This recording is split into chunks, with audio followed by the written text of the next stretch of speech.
There we go. Right. It has been a chaotic morning this morning, but we're here now.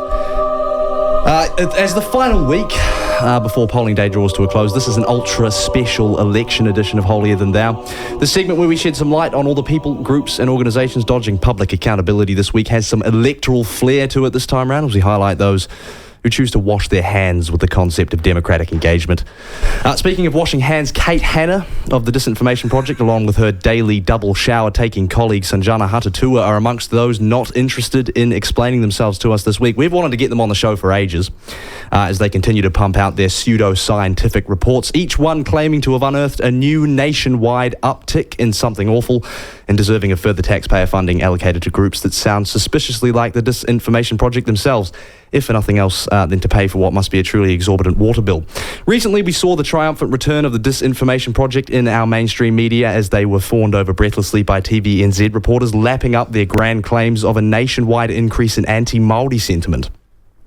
Unsurprisingly, not a single question was asked as to the methodology, peer review status and credibility of the actual report itself, precisely the type of questions we want to ask them, which I can only assume is a seminal reason. What's that noise? That's all right, don't worry about it. Is that me?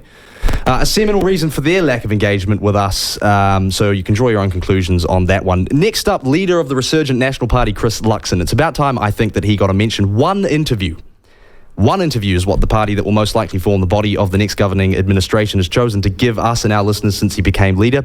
All the while, he seems to have been doing the rounds with media of all kinds, including pop culture radio stations like The Rock, who play Linkin Park songs in between asking their guests questions about pineapple on pizza and the right way to squeeze toothpaste out of a tube. All the questions that matter to New Zealanders. Nevertheless, Luxon and his advisors continue to discriminate against the platform and against you lot, so he makes the pre-election Holier Than Thou list. It wouldn't be fair, though, to mention Luxon without also mentioning Hipkins, who's in a tie with his opposition colleague in terms of number of appearances on the platform per head. That's one each.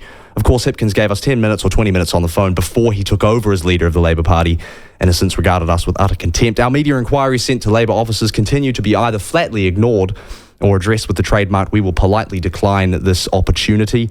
So Hipkins is thus politely added to this week's list. Honourable mentions this week, of course, Liz Gunn. Still haven't heard from her since she hung up on me the first time. NZ Loyal missing in action this week when it comes to the platform, even in the all-important home stretch that is the last week before the election. Kirsten Murfitt of New Zealand First, no interview still, and she said she would too, which kind of hurts my feelings a little bit, I'll be honest. But that's all right, we'll throw her on the list this week for good measure. She's made it twice now. Finally, the Greens. They're on a roll in terms of high horsery at the moment. We invited their foreign affairs spokesperson, Golriz Ghahraman, on the program to discuss the Greens' perspective on the Hamas attacks on Palestine. An issue she's been publicly outspoken about, and that is, in my view, significant enough in its implications for humanity to transcend petty political social feuds. But alas, nothing but crickets in response from them. I had a brief conversation with a Greens press secretary who claimed he'd pass our request on to her, but I suspect it went closer to the bin than to Miss Ghahraman. I just hoped he remembered to recycle it. That is it for this week, the special election edition of Holier Than Thou. Thank you to those who engaged with us this week. Special thanks, of course, to the candidates also who rang in for their 2 minutes on our political open mic segment to sell their party's views. That's how we do things in a democracy, not by pretending people you disagree with aren't there. That's it. Can we have one more play of this thing before we go? Holier Than Thou for this election. Thank you very much.